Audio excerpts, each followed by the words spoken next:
జయపత్రిజీ ముందు నొప్పి భరించినప్పుడు తర్వాత మనకు తృప్తిగా అనిపిస్తుంది.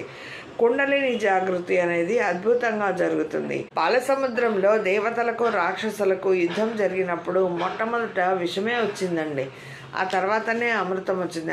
గరుడ కంఠుడు అని అందుకే అంటారు. మహాశివుడు లోపలికి తీసుకొని ఇక్కడ పెట్టుకున్నాడు కాబట్టి.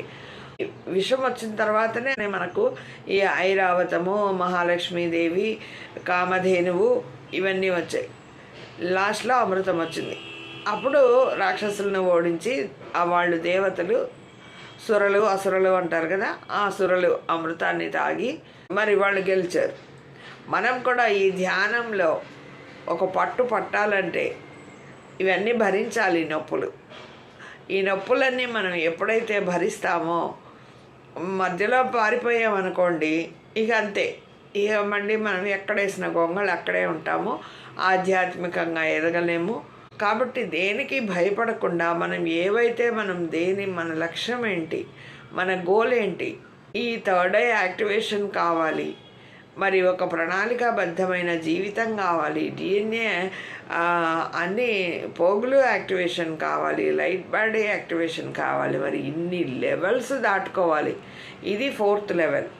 మరి ఈ 4th లెవెల్లో ఇవన్నీ అయ్యాక మనోహరమైన అనుసంధానం జరిగి కుండలిని వెన్నెముక కింద వరకు అనుసంధానమయ్యి దాని ద్వారా కుండలిని జాగృతి అనేది అద్భుతంగా జరుగుతుంది అని చెప్తున్నారు.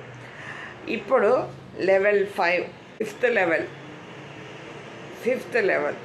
5వ లెవెల్ మన మెంటల్ బాడీ ఆత్మకు అనుగుణంగా ఉండాలి అని కోరుకుంటుంది. మన ఈ మెంటల్ బాడీ ఏమవుతుంది, ఆత్మకు అనుగుణంగా ఉండాలని కోరుకుంటుంది.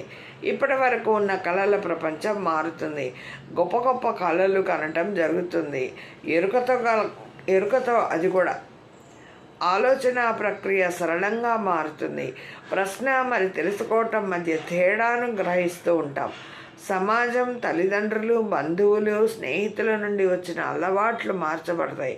ముందు నుంచి మన కుటుంబం నుంచి మనం అన్నీ నేర్చుకొని వస్తాం కదా, ఫ్రెండ్స్, రిలేటివ్స్, పేరెంట్స్.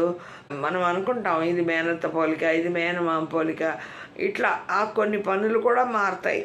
నేనే అంతా అనే స్థితి నుంచి మనమంతా ఒకటే అనే స్థితికి మనం మారుతాం.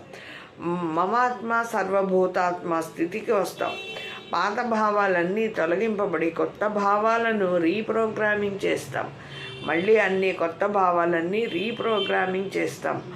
అలా చేయడం జరుగుతుంది ఆటోమేటిక్గా. ప్రతి